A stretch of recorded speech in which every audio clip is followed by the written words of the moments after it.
Can you see the slide? Yes, sir.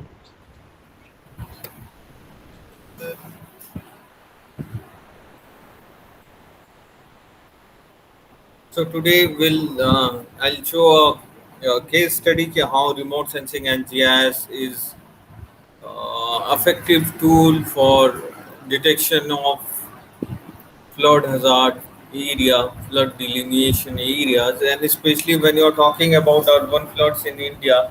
And I've taken a case study of Delhi where we'll be showing how remote sensing and GIS can be used in real sense for the mapping and monitoring of all urban floods. So today's topic is urban flood management using geospatial study, a case study of Delhi. So the outline of my today's presentation comprises of introduction, why we have taken this study, what is the situation of floods in Delhi, what was the objective of the research, what is the study area, what is the methodology, what are the data used and software used, work done, results and discussion, list of some paper that we have published, and the conference participated.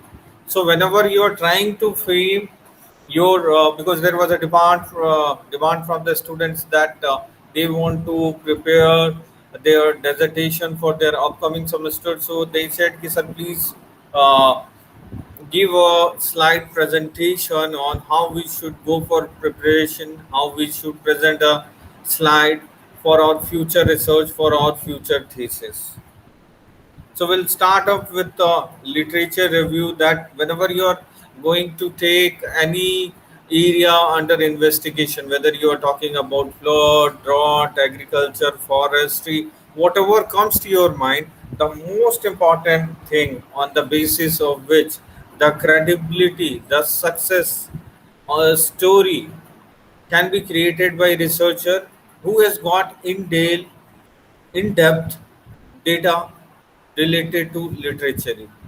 So the more you have done the data surveying related to the literature review, you'll have a ample knowledge of the techniques of the model that are readily used in the scientific domain. What are the different models that have been applied, what are the results, and what you can conclude from those results. So on the basis of all the database that you have created over the decade, like you'll be reading the papers from 90s, 2000, 2010, 20. So whenever you're going for any kind of research in your coming semesters, when you will be doing your dissertations, always try to take recent papers, try to read recent papers published in pre-reviewed international journals, international publication houses like Springers, Taylor Francis, Wiley, Science Direct.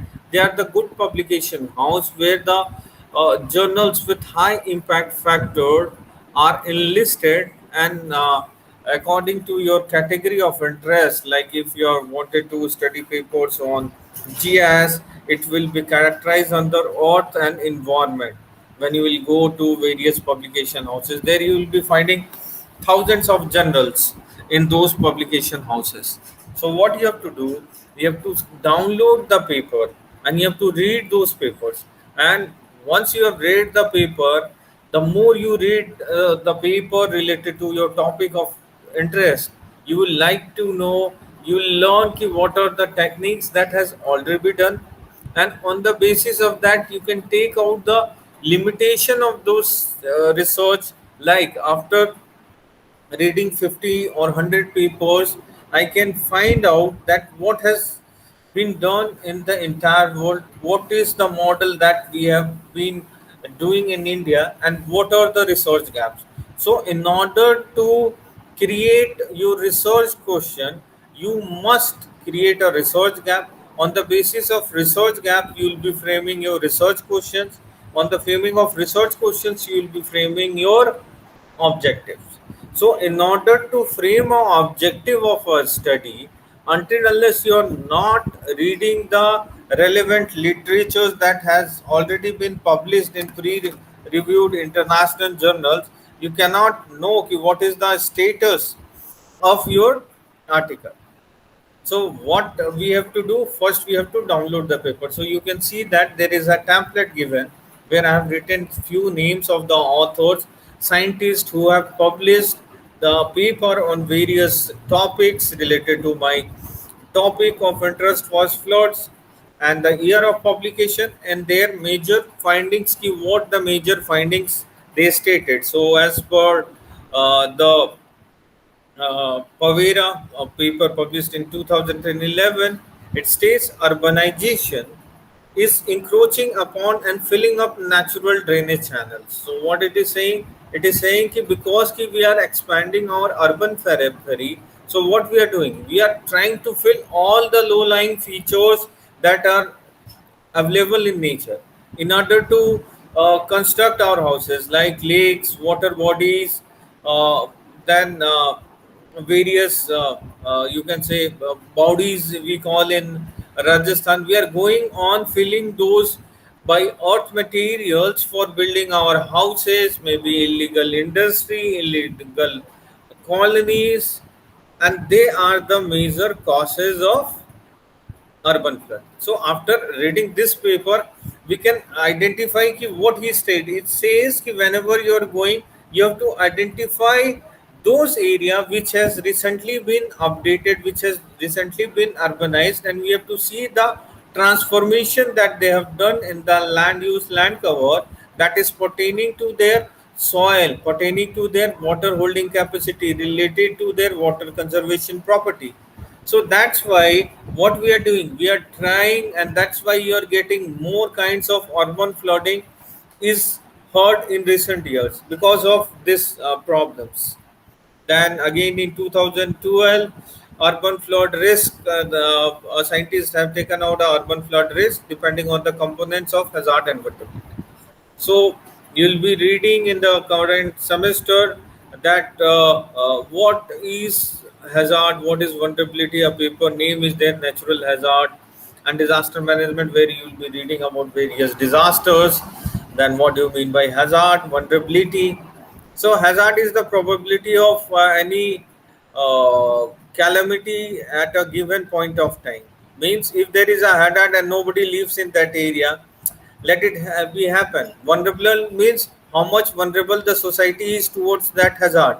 Means in case what will be the damage to the property, what will be the damage to the life, and that accumulates and means risk. So whenever we are talking about risk, we are trying to include both the loss of life and the loss of property. So vulnerable here, vulnerable is society, and hazard is the disaster. So whenever we are talking about hazard and vulnerability, we are talking about disasters. Means there is a damage to the life and the property. So it underlines the combination of both natural and human factors that create flood risk. So what it says that the natural factors as well as the man-made factors are both responsible for creation of flood hazard in that area or flood risk in that area. And the other scientist in 2000 says that remote sensing and GIS is easily utilized for demarcation of various geomorphological features that can be used for creation of the utilities database, land use database, and finally we can identify, we can create a database on flood preparedness, on relief management. Then Sahu in 2013 says in rural area, flooding can cause mostly due to high river discharge, while in urban area due to poor drainage and increased impervious surface. So this is a very important finding that the scientist has proven that if you compare with urban flooding, means the flooding that we are seeing in Delhi, we are seeing in maybe Gujarat, maybe in Andhra, maybe in various other parts of the country, Jaipur.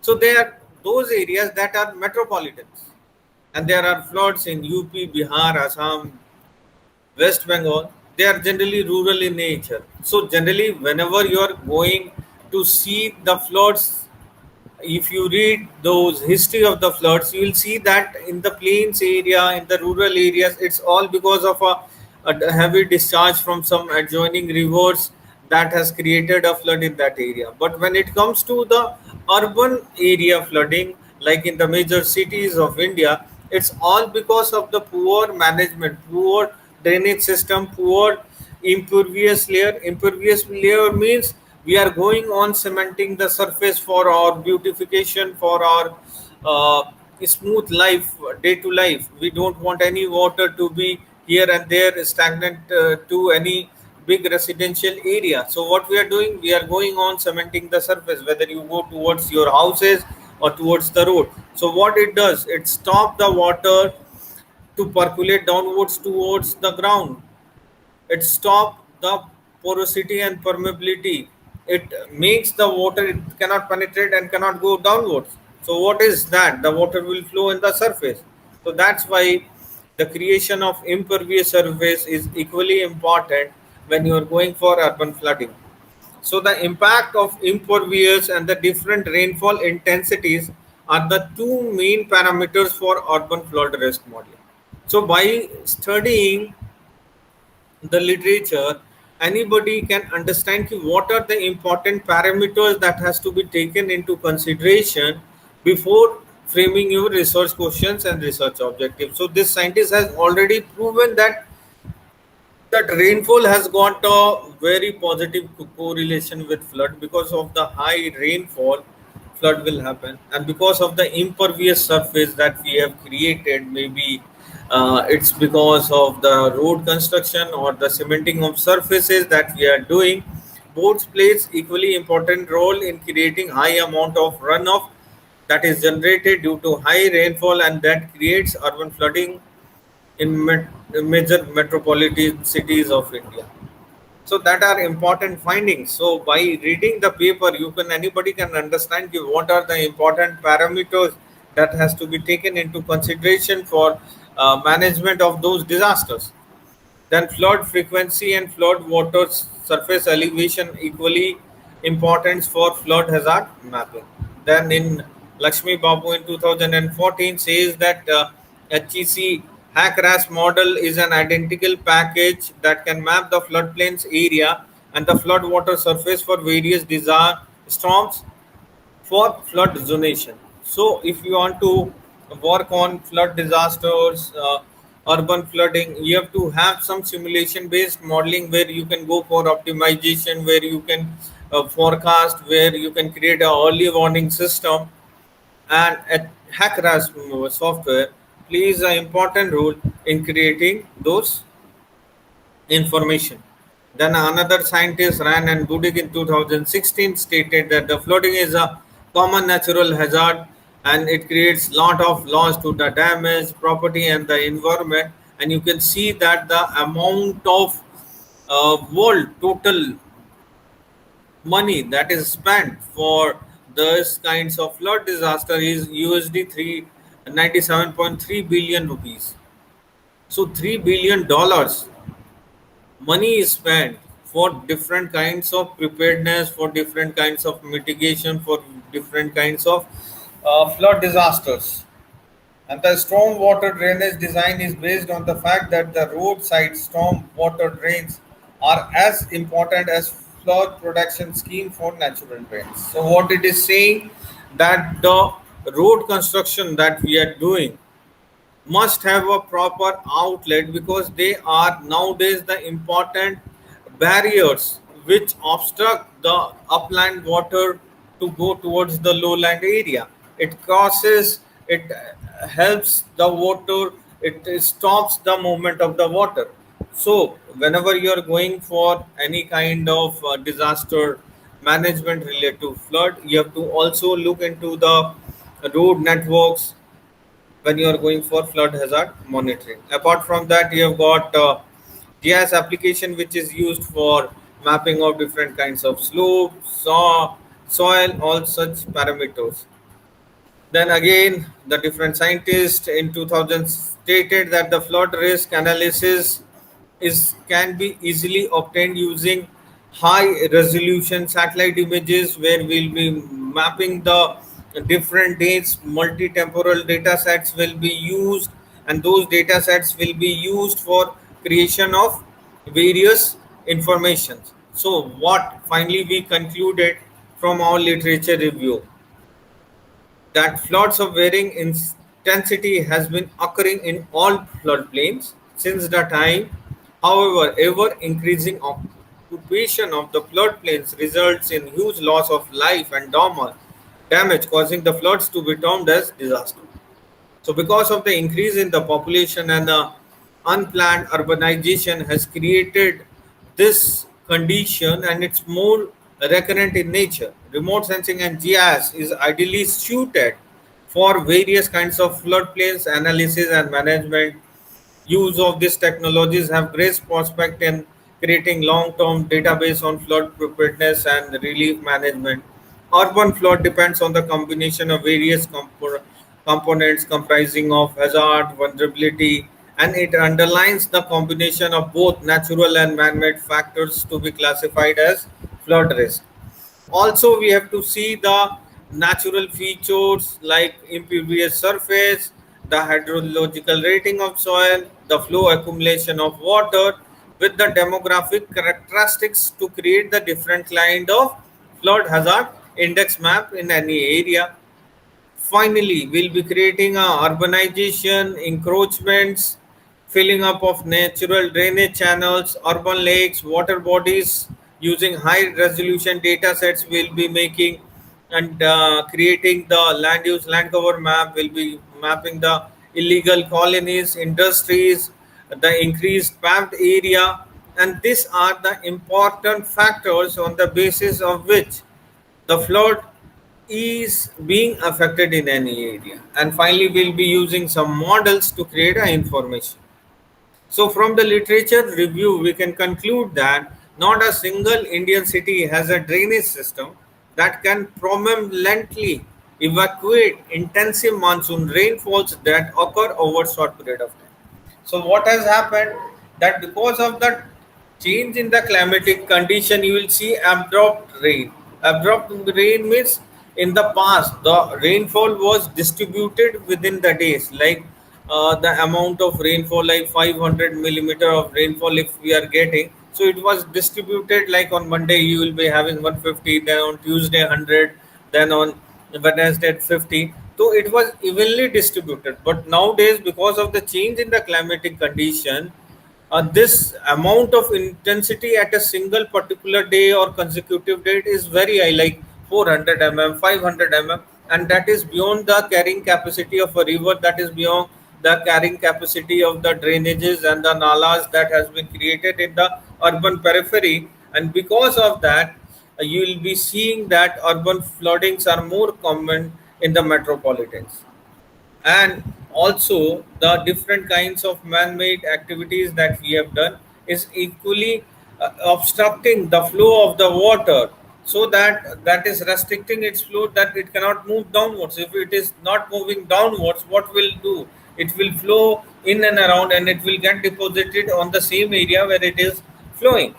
So flood mapping must be carefully carried out and studies to be conducted for detection and retention on flood. A proper coordination mechanism should be created with the effective understanding of the different administrative of authorities for creation of the map. Then unplanned growth of the city should be prevented.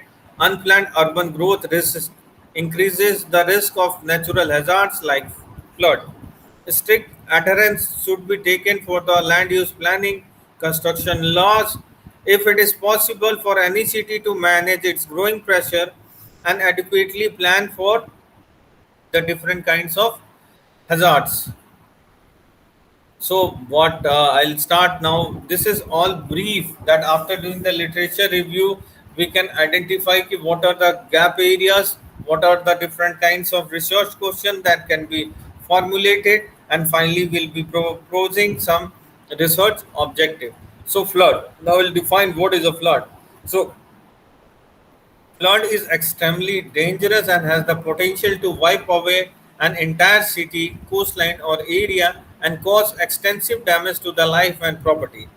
It has great erosive power and can be extremely destructive, even if it's Foot is high. Flood is such a high stage in water course that river, drainage, and their tributaries or the water retaining bodies like lake, pond, reservoir, seas, ocean, or other low-lying areas, the level at which the water flows over its bank and enters the adjoining area. So what it does, because of the high amount of recharge, because of the high amount of flow, it gets inundated the floodplain area, the adjoining area near to the banks, and because of the increase in the population, because of the unplanned organization, we go and create houses in the banks of the river, we create houses in the floodplains of a river, and finally because of a high rainfall, the river is bound to flow outwardsly because that is beyond the carrying capacity of the river, and because you have created your houses adjoining to the river,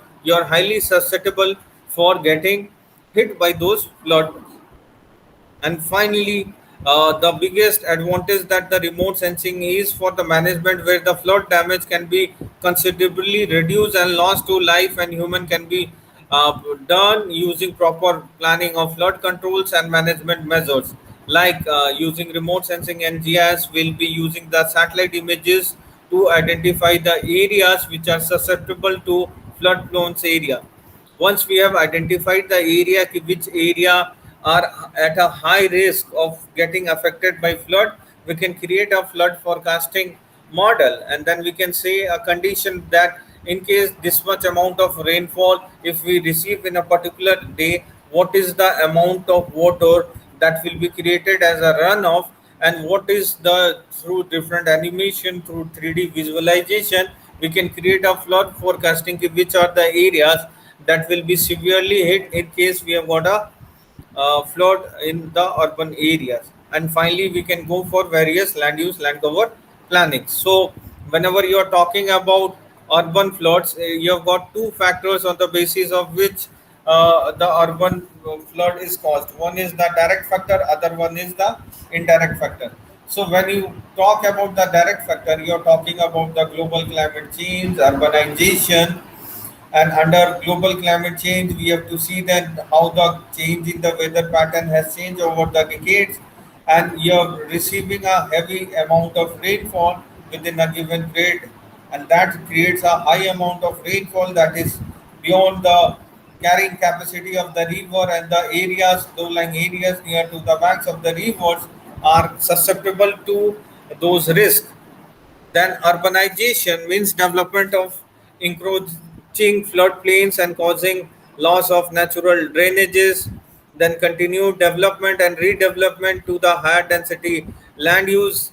Then increased impervious areas like construction of road, pavements due to increasing development, and that creates a more amount of runoff rainfall is generated, and that creates flood in the urban area. The indirect factors can be that because of the construction, the unplanned construction, we have not created adequate drainage system, outlet through which the water can be drained out, and that creates a wetland condition or a waterlogged condition or flooding condition in the urban areas.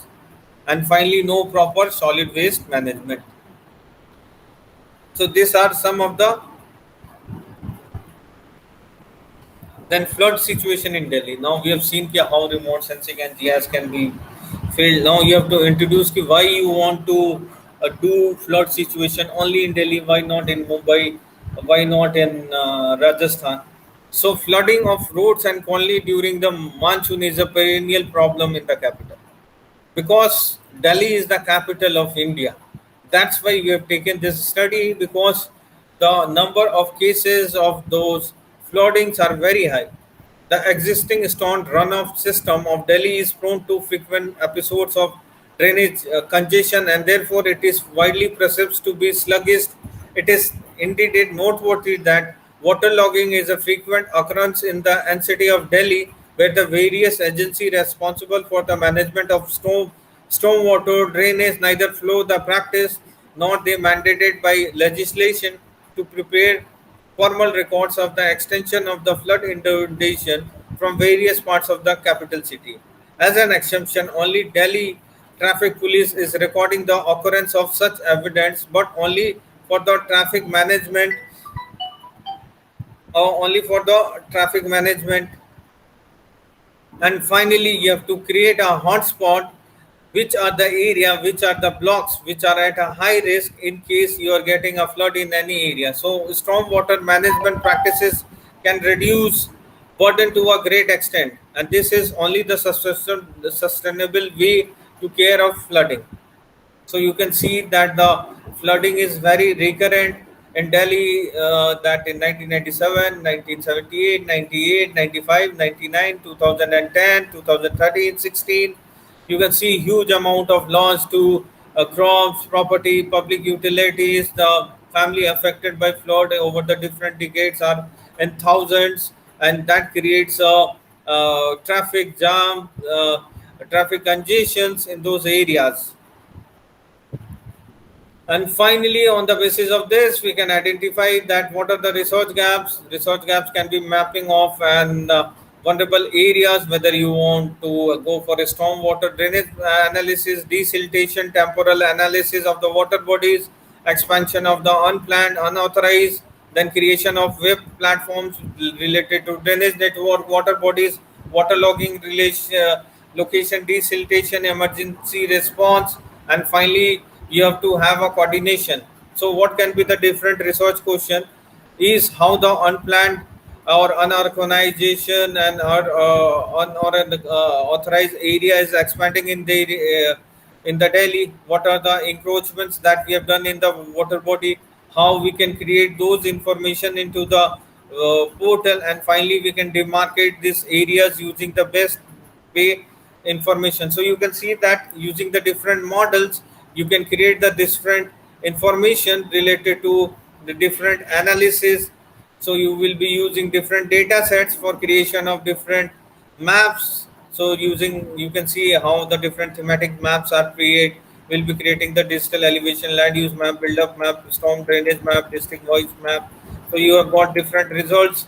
As I'll be not showing it into the much details because we are into the what I can say, we are preparing a paper. So I'll be not. I'm just showing the overall structure that we have can create using the flood affected maps. So you can see that how remote sensing and GIS can play an important role in creating those informations related to flood hazards, where you will be using the data sets related to the satellite images, where we'll be mapping the different land use, land cover features. We'll be mapping the various objects so as to have a proper understanding of that area, and we will be identifying all those features, all those layers, whether that is a relief layer, whether that is a geological layer, whether that is a geomorphological layer, whether that is the different kinds of water table, different kinds of simulation models, where we'll be preparing the different softwares on the basis of which we'll be framing all the inputs in the GIS, and we'll be overlaying all those parameters. We'll be providing the weights, we'll be providing the rankings to each and every layers according to their risk, and the properties and the layers which are having the higher weightage will be given the higher values. The layers which are not so important or which doesn't have that much of effect will be given the low weightage. And finally we will create a flood hazard risk map of any area, and on the basis of those risk map we'll be identifying the different zonations, whether which are the areas which are under high risk, which are the area under low risk. All those kind of zonations will be prepared, and finally we'll be making a flood hazard susceptibility map, where we'll be taking the socio-economical map related to population density, related to cultivators, related to agricultural labors, related to population density, related to illiterates. Then we'll be classifying the entire data sets according to the risks to a flood. Thereafter, we'll be providing the ranks to the different layers, whether we are talking about vulnerability, whether we are talking about hazard, and then we'll be combining both the hazard and vulnerability layers together to create a flood hazard risk map. The flood hazard risk map will be showing the areas which are at a high risk, which are that which areas at a low risk. So on the basis of that, we'll be easily identifying the area which are at a higher risk, which are area at a lower risk. So we can reclassify the data sets, we can normalize it, and finally we can create a flood risk map in any area. Yes, Rishabh. Any question? No, sir. So what did you understand today?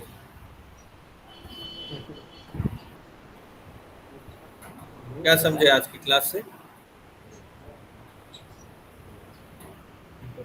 Sir हाँ वो जी, बोलिए। Mapping, sir किसी भी मतलब research area का sir कैसे mapping उसकी करते हैं, और सर उसके बारे में और भी आइडेंटिफिकेशन जो है, क्या है, क्यों है, कब है।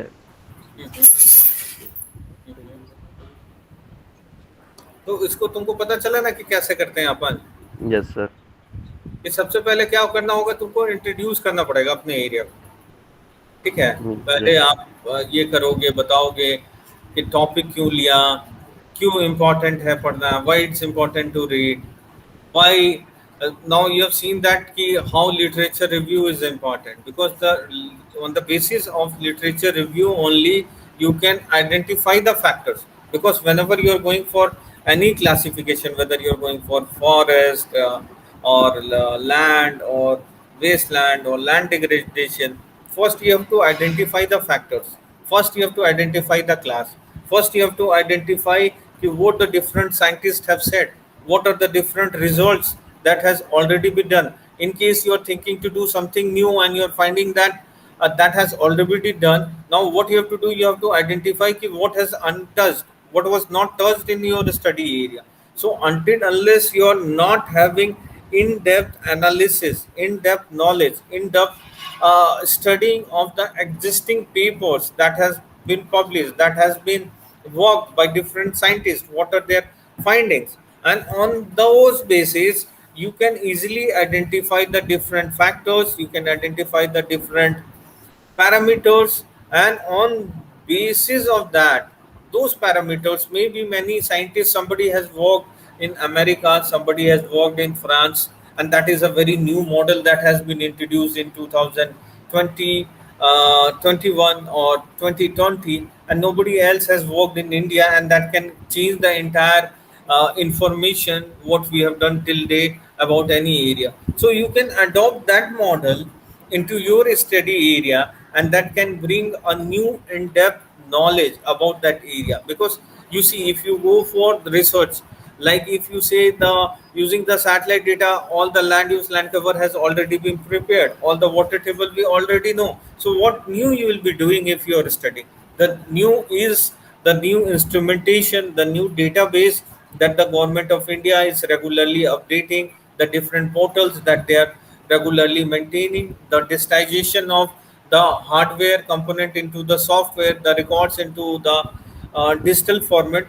And the more the digitization of the records will be, the more the web-based application it will be, the more interactive it will be for the society. You can easily see what are the different kinds of changes that the government is taking care of, whether it is related to the land use division, whether that is related to urban division, whether that is related to forest classification. So each and every departmental work, the progress, their future models, their updation of the data records can be easily assessed, can be easily viewed using those models if it is a waste-based application. Like if I'm working something and I'm not putting the data sets on the web, maybe nobody can read.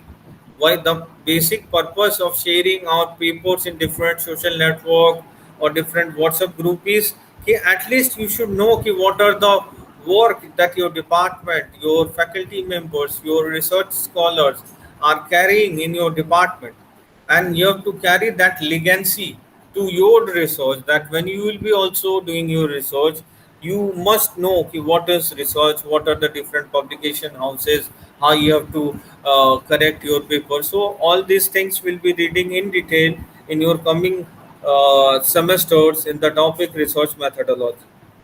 But today at least you must be knowing that what is research, how do we do research, what are the methodology that we have to frame, then you have to identify the factors, and then you will be classifying the data sets. Yes,